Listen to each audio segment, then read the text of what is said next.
Jeg havde fornøjelsen af at interviewe David Holmes, The Boy Who Lived. Han var Daniel Radcliffes stunt-double under Harry Potter-filmene, indtil han desværre kom ud for en ulykke på settet, som gjorde ham lam. Han er aktuel med en dokumentar, The Boy Who Lived, som kan streames på HBO Max. Lyt med her. Well, David, I want to start by hearing a little bit about yourself, your background, and how you got into the stunt work. Cool. So I started off as a gymnast. Me and my two brothers, we were both small boys, and my mum found that it was the best childcare that you can put 3 kids with too much energy in. So I went on to compete in gymnastics, then moved from one gymnastics club to another. Then my gymnastics coach in my second club was Jeff Hewitt-Davis. He is also a stuntman. So not only was he an Olympian, but then took his gymnastics career into the stunt industry. Jeff got a phone call from stunt coordinator Greg Powell, and I was one of 5 boys that auditioned for the role of stunt double on the film Lost in Space in 1997. I got the part and spent a summer in a film studios, getting sewed into rubber costumes and riding robots and jumping around on spaceships, diving out the way of pyrotechnics. It was then I realised I knew what I wanted to do for a job. I then saw Greg again in a few years later on the film Bedazzled with Elizabeth Hurley and Brendan Fraser. It was one day's work where she drops a bald rubber and I dived to get the bald rubber first because we as a classroom all fancied her. All the gymnasts that were with me jumped on top of me. That's when Greg mentioned that he might be doing Harry Potter and took my telephone number. I then went out, read the books, and then I was called in for the first broomstick test on the first film. I became the first Quidditch player in the world. And then they stuck a broomstick on the back of a truck, drove the truck down the runway at Leavesden Studios. Chris Columbus was looking down the camera lens on the back of the truck. And I was reaching for snitches and dodging quaffles and flying away. And that was when we first discovered how we was going to shoot out the broomstick and Quidditch sequences. And also that I was to be Harry Potter stunt double. So wow. Chris Columbus was jumping, whooping and hollering, saying how in it I was. And he just said to Greg, "This is our guy. Can we have David, please?"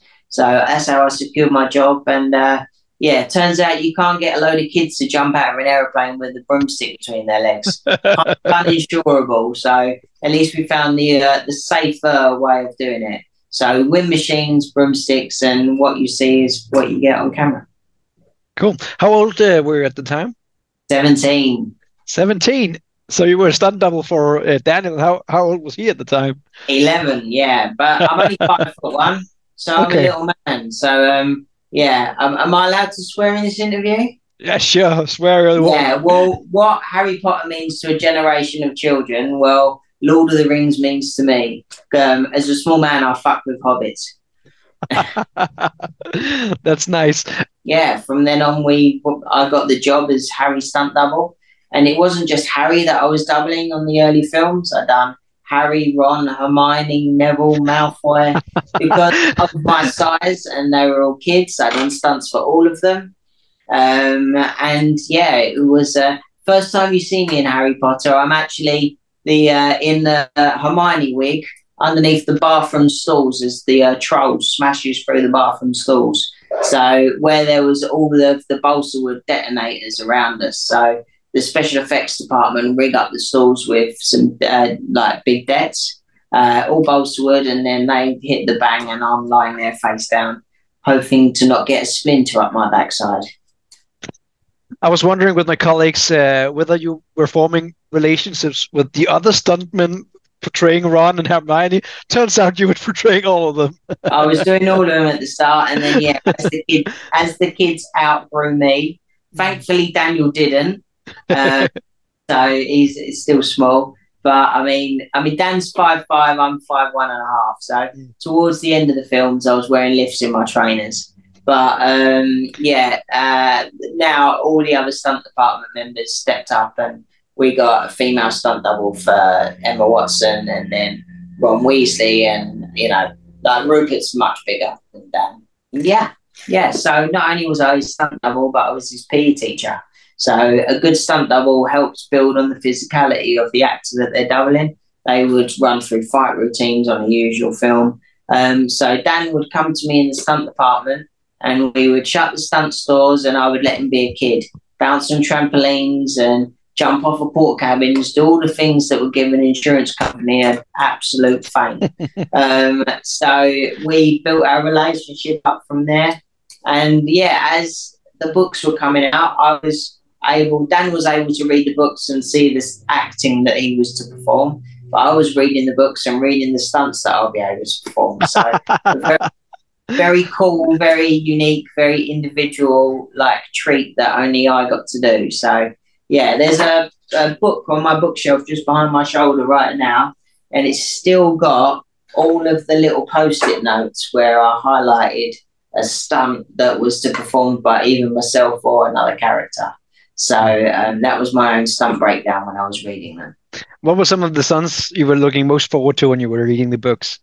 Mate, all of the broomstick stuff. But when you read the fourth book, the Tri-Wizard and Tour, the big underwater sequence, the dragon fight and the dragon sequence, the maze, the hedge maze sequence, all of that, when you're reading it, you're like, oh, there's a stunt there, there's a stunt there.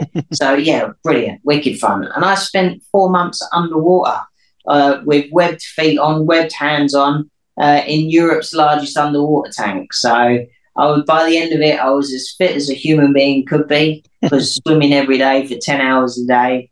And I was able to hold my breath and do a shot for 3 minutes. And, yeah, so really, really special. Like, some amazing memories. And yeah, a very unique journey. As Daniel got older, did he ever do his own stunt where you were like, I wanted to do that?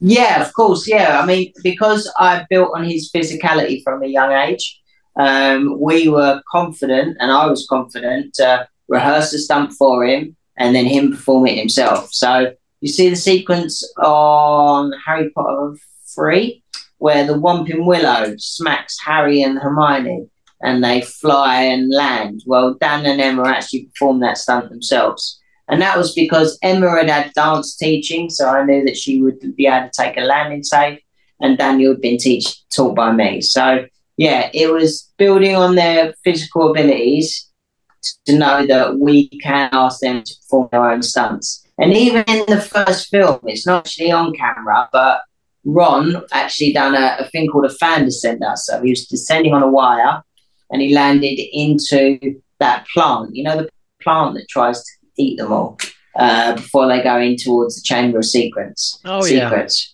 Well, yeah, we put Rupert on a fan descender and dropped him in. It's a really good little stunt. Unfortunately, the editor didn't like it and chucked it on the editing room floor, but he still performed his own game. That's nice. And do you have any favorite moments from the film, or even a favorite stunt from you, like the one that tops it all? Oh, I tell you what's a good gag. One of them never made it to the film, but that was on HP4 when Cedric Diggory's killed. It's featured in my documentary, but it never made it to the actual film. But a really good technical wire stunt that did was Harry and Malfoy on the dueling sequence on HP2. And I was wrapped in a wire, and then I had to be pulled, open my body up, rotate for 3.5 twists, and then land with my legs split-legged right in front of Alan Rickman and try and not hit Alan Rickman. So, and then he looked down at me in full Snape garb, delivered the line in only a way Alan Rickman could deliver a line, and then picked me up and pushed me back to Harry. So that was a pretty cool technical wire stunt, and it was performed in front of 200 children. So, amazing. Yeah, that was one. It's pretty cool. It's amazing that you know that these children were on the journey, but you were on the exact same journey without being the face of the journey, right? Yeah, that's the beauty of all the adventures I got up to behind camera. That was the fun part, you know, like I was able to like be a young man and, you know, be part of a franchise, but without having the responsibility of being the face of the franchise. So that was down to Dan, and thank God it was, because I was definitely not grown up enough for all of that. Oh, nice. And can you maybe if it's all right with you, take us back to the moment on set of the accident. Do you remember what went through your? Yeah, I was fully conscious, and it was a stunt rehearsal. And in stunts, if you're not pushing the boundaries of action, then I don't think that you're pushing what stunt performers should be.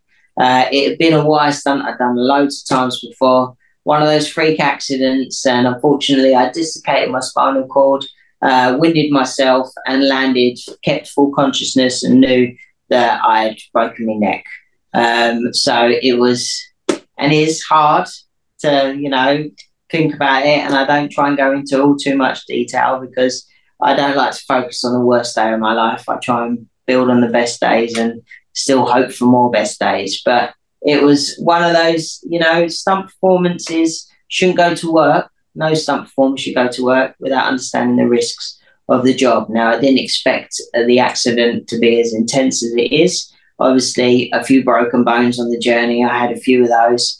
When you do a stair fall, you do a stair fall. When you get hit by a car, you get hit by a car. And we try and limit that as much as possible. But just on that day, it was just one of those freak accidents. And I'm here now, but I'm here. I'm able to talk to you and be present. And through sharing my film and the documentary, I've had amazing feedback from people all around the world that have connected to it. So that's a wonderful thing. Amazing. And how did this accident change your perspective of life afterwards? Yeah, teaches you to be present, teaches you to be here now. Never waste a moment, never throw away a sunset, never take the people you love and the things you love in life for granted. And to know that we're all valuable. And I hope it comes across that in my documentary, we've shown that it's okay to be vulnerable. I grew up in a hyper-masculine environment of the stunt industry, where the biggest gags made the best stories. But what we've shown in our films is that real men can reflect and can be vulnerable and can be emotional and accountable. And that's what it is to be a man in the 21st century. So I'm just thankful that the generation below us are much more sensitive to those things and to other people's sensitivities and people's insecurities. And by me sharing my journey, people have opened up and young boys have opened up.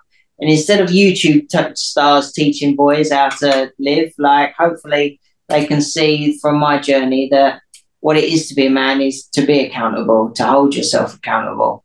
And you can see by Greg in the film and Mark in the film is they still struggle with that accountability with regards to just being connected to me.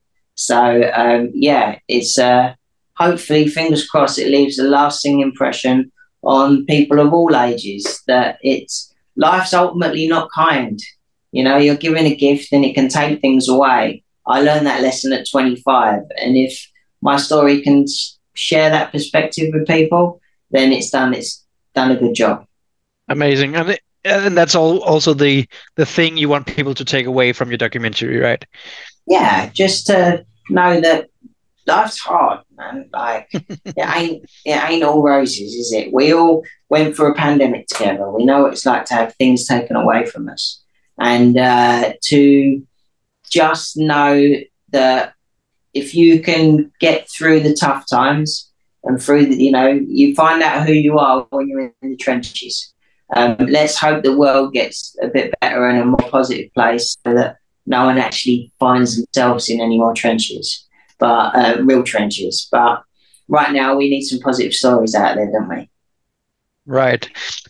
That's amazing, David. Thank you so much. I think that's about my time. So it was a pleasure talking to you and a pleasure seeing your documentary. I know that you've touched a lot of people with this documentary. I read a bunch of the comments on YouTube saying that the documentary was incredible and touched their lives a lot. And I'm sure that's what people take from it.